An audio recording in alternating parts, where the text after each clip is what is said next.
5 লাখ টাকা দিয়ে বাইক কিনে, বাট একটা হেলমেট কিনতে পারে না তারা। Hello, what is up boys and girls, কী অবস্থা সবার, কেমন আছেন সবাই? আই হোপ সবাই অনেক ভালো আছেন।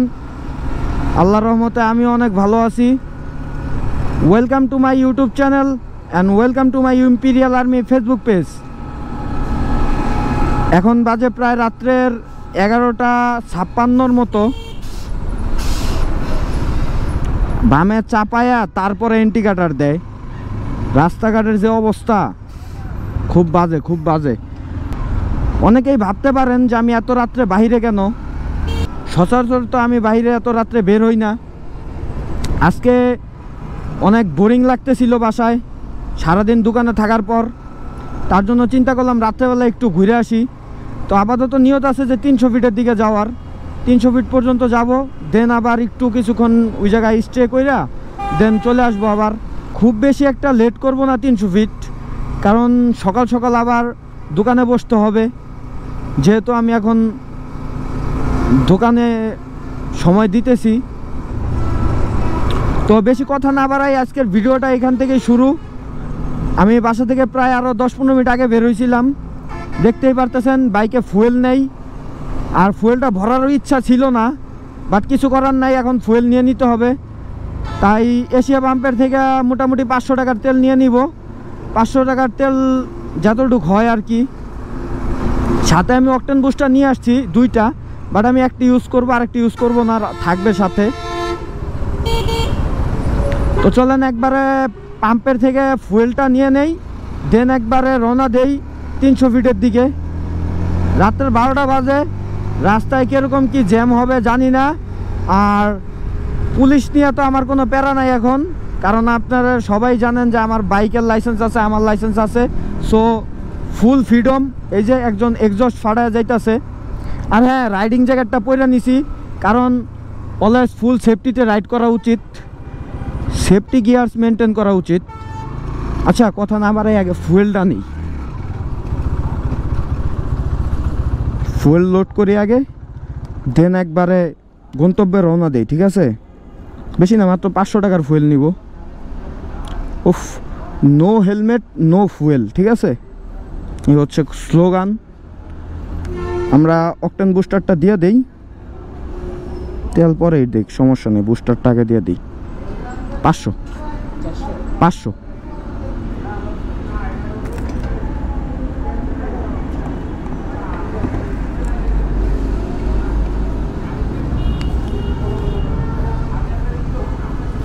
এটা একটা ঝামেলার জিনিস। আগের 4বিতেই ভালো ছিল, কোনো জয় ঝামেলা ছিল না। 2013 মডেল মনে হয়, ঠিক আছে, অ্যাপাচি। তো চলেন গন্তব্যর দিকে রওনা দেই। আমার ফুয়েল লোড দেওয়া ডান।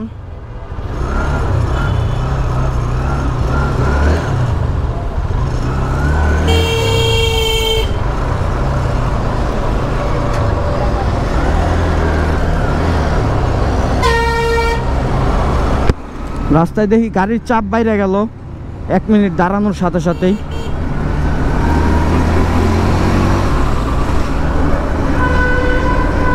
আর অনেকের মনে ধারণা থাকতে পারে বাইকের ব্রেকিং পিরিয়ড নিয়ে।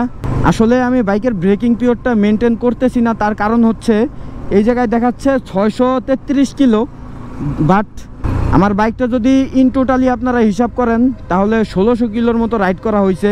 কিভাবে আমি আপনাদেরকে বলি, আমি প্রায় বাসায় যতক্ষণ ছিলাম বা থাকি, দেখা গেছে অনেকক্ষণই বাইকটা স্টার্ট দিয়ে রাখি আমি, প্রায় ঘন্টাখানিক, 1.5 ঘন্টা, আধা ঘন্টা, যখন যেরকম সুযোগ হয় আর কি। যেমন আজকে বিকালবেলা আমি গিয়ার 2-এ দিয়ে ডাবল স্ট্যান্ড করে প্রায় ঘন্টা 1.5, এত হবে না, বাট প্রায় ঘন্টার কাছাকাছি হয়ে যাবে, গাড়িটা স্ট্যান্ড করে রেখে দিয়েছিলাম। আমাদের তো এদিক দিয়ে ঢুকে গেলে ভালোই, তো ফ্লাইওভার মেরে দিতাম, বাট সমস্যা নাই, আমরা পরেরটার থেকে ফ্লাইওভারে উঠে যাব। তো যেটা বলতেছিলাম, মোটামুটি 1600 কিলোর মতো রাইড করা হয়েছে। আর মোবিল যেহেতু আমি ফুল সিনথেটিক দিছি, সেই ক্ষেত্রে এতটা মেনটেন করা দরকার, ঠিক আছে, কিন্তু তারপরেও না করলেও আশা করি আহামরি কোনো প্রবলেম হবে না। যেহেতু হিরোর ইঞ্জিন, মোটামুটি একটা আস্থা রাখতেই পারি আমরা। আর তারপরেও চেষ্টা করব একবারে রাফ অ্যান্ড টাফ রাইড না করার। সো গাইস প্রায় 14 মিনিট রাইড করতে করতে দেন আমরা এয়ারপোর্ট রোডে চলে আসছি।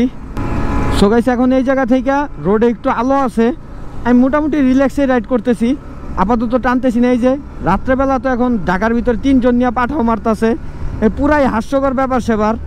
দিনের বেলা একজন এর বেশি উঠায় না, বাট এখন 3 জন নিয়ে পাঠাও মারতেছে। আপনাদের যদি একটু দেখাই দাঁড়ান,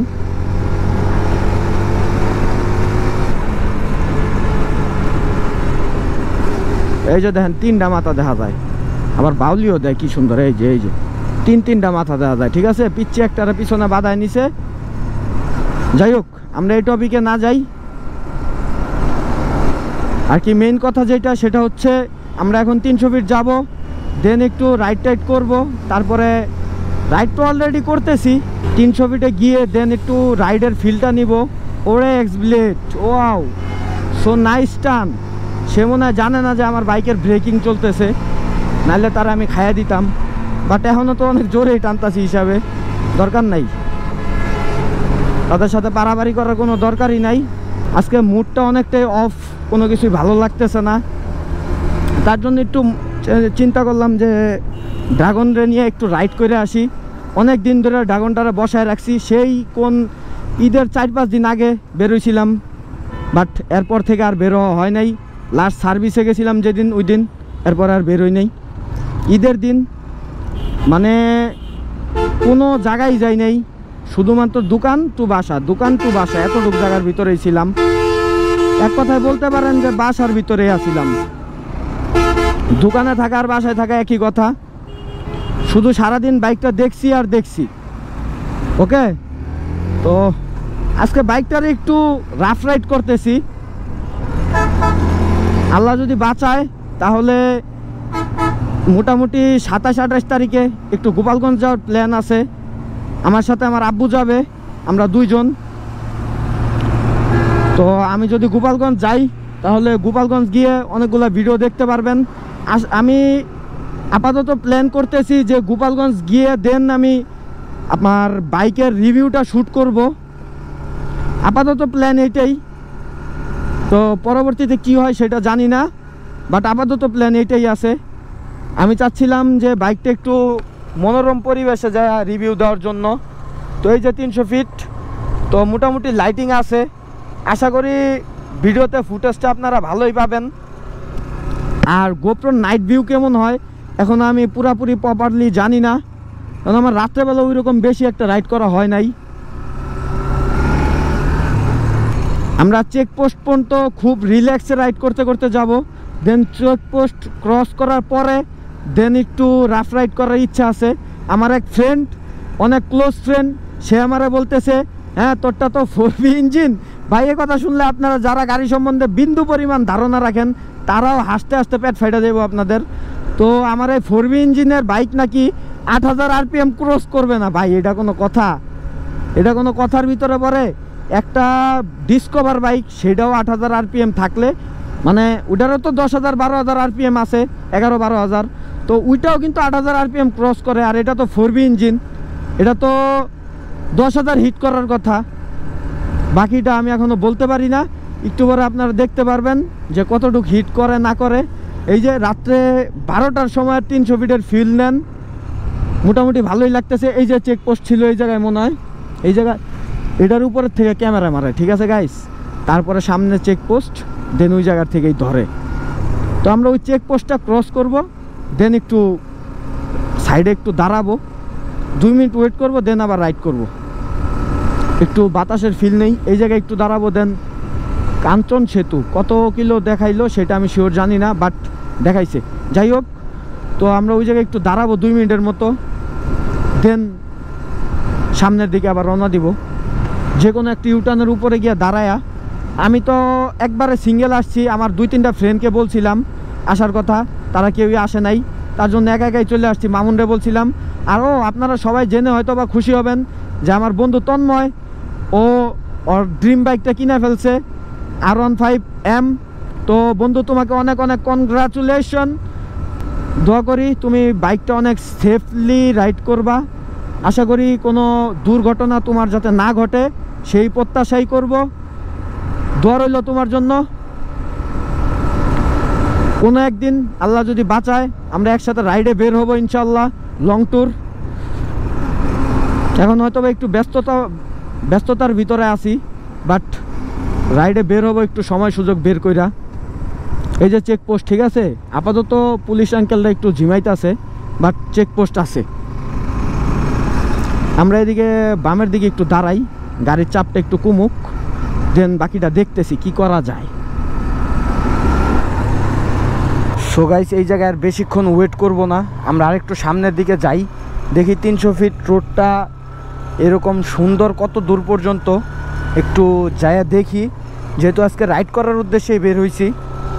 আর টপ স্পিডের কথা যদি বলি, আমার ধারণা মতে যতটুকু আমি এই বাইকটা সম্পর্কে ধারণা পাইছি, আশা করি যে মোটামুটি 35 কি 40 ওঠার কথা বাইকটাতে।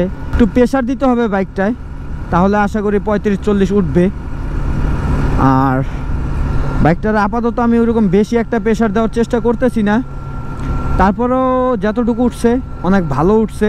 আমার বাইকটা 600 কিলো চলছে, যেহেতু সেই হিসাবে আমার 2000 কিলো যাওয়ার পরে দেন আমি দ্বিতীয় সার্ভিসটা যখন দিব তখন আশাবাদী আমি যে আরেকটু বেশি উঠবে। তো আমরা আরেকটা বার টপের ট্রাই করব, দেখি ওই সময় কত উঠে। আমি যেহেতু সেফটির জন্য রাইডিং জ্যাকেটটা নিয়ে আসছি, আমার গ্লাভস দুইটা, একটা অলরেডি অনেক দিন ধরে পাই না, বাট আজকে দুইটাতে একটাও পাই নাই। আমার এক জোড়া গ্লাভস কিনতে হবে খুব রিসেন্ট, যেহেতু সামনে বড় বড় ট্যুর দেওয়ার প্ল্যান আছে। আমার সেফটি গিয়ার্স যদি বলেন, তার ভিতরে আপাতত বাকি আছে আপনার রাইডিং জ্যাকেট হয়ে গেছে, হেলমেট হয়ে গেছে, আর মোটামুটি বাকি আছে শুধু গ্লাভস অ্যান্ড রাইডিং শু বা বুট যাই বলেন। এই দুইটা জিনিস হইলেই আশা করি আমার সেফটি গিয়ার্স ফুল কমপ্লিট। তো 300 ফিট ইদানিং হয়তো বা লোকজন কম আসে, যেহেতু ঈদের সময়। আজকে মনে হয় ঈদের পর প্রায় 5 দিন হওয়ার কথা।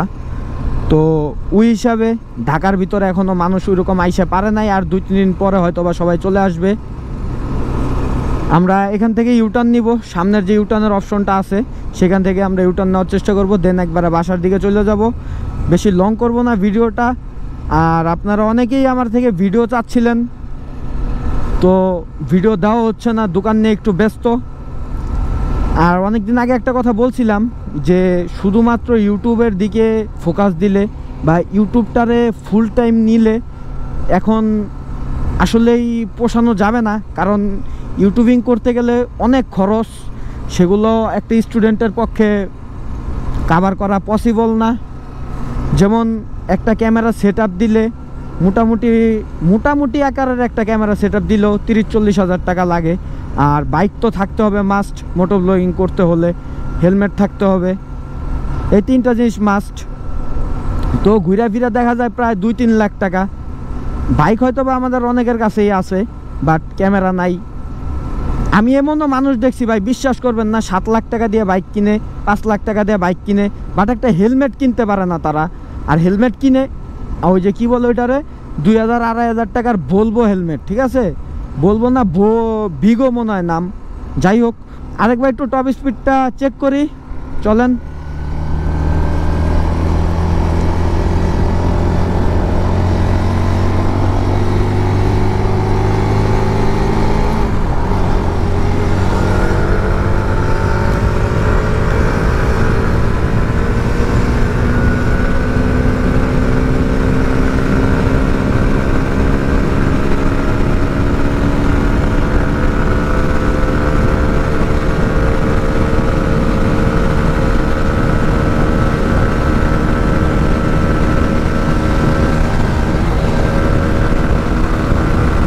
লেজার লাইট মারতে আছে, 26 মানে 26-27-এর উপরে আর উঠতেছে না। যতই চেষ্টা করি 26 আর 27-এর ভিতরেই আছে। তো আর টপ স্পিডের অ্যাটেম্প না দেই, ঠিক আছে। এখন বাজে প্রায় 1টার মতো, আমি ডিরেক্ট বাসায় চলে যাব। গাইস আজকের ভিডিওটা বেশি লং করার ইচ্ছা নাই। ভিডিওটা যদি বেশি লং করি তাহলে ভিডিওটা বোরিং হয়ে যাবে, আপনাদের দেখতে মন চাবে না, আর আমারও এডিট করতে প্যারা হয়ে যাবে। তো সব মিলে সর্বশেষে একটা কথাই বলবো, আপনারা যারাই স্পিডিং করেন বা যাই করেন, ওই যে একটা স্যান্ডেল আর একটা গেঞ্জি পরা আর মানে হেলমেট রাখেন আপনারা, এটা আমি দেখছি, বাট এরকমভাবে স্পিডিং করেন না। যেমন মাও তো অনেকে স্পিডিং করে, স্পিডিং আমিও পছন্দ করি, বাট আমি মনে করি যে সেফটিটা ফার্স্ট, কারণ নিজের জীবনটাই সবচেয়ে বড়। মাওয়াতে মোটামুটি বছরখানিক আগে প্রায় 16-17টা বাইক একসাথে অ্যাক্সিডেন্ট হইল। তাদের ভিতরে আমার মনে হয় না কেউ রাইডিং জ্যাকেট বা এসব কিছু পরছিল। হ্যাঁ, একটা কথা আমি এটাও মানি যে সিটিতে রাইডিং জ্যাকেট ট্যাকেট এগুলা পরে একটু আনকমফোর্টেবল ফিল হয়, একটু নিজেরে কেমন বলে জোকার জোকার ফিল আসে, বাট তারপরেও সেফটির জন্য গাইজ করতে হবে। যেহেতু আমরা বাইক রাইড করি, আমাদের অবশ্যই সেফটির দিকে খেয়াল দেওয়ার দরকার। গাইজ আজকে ভিডিওটা আর বেশি লং না করি, তো ভিডিওটা এখানেই শেষ করে দেই। দেখা হচ্ছে পরবর্তীতে অন্য কোনো দিন অন্য কোনো ভিডিওতে। আর যতক্ষণ পরবর্তী ভিডিও নিয়ে আমি না আসতেছি ততক্ষণ পর্যন্ত করতে থাকেন chill, always chill bro, GoPro stop video recording.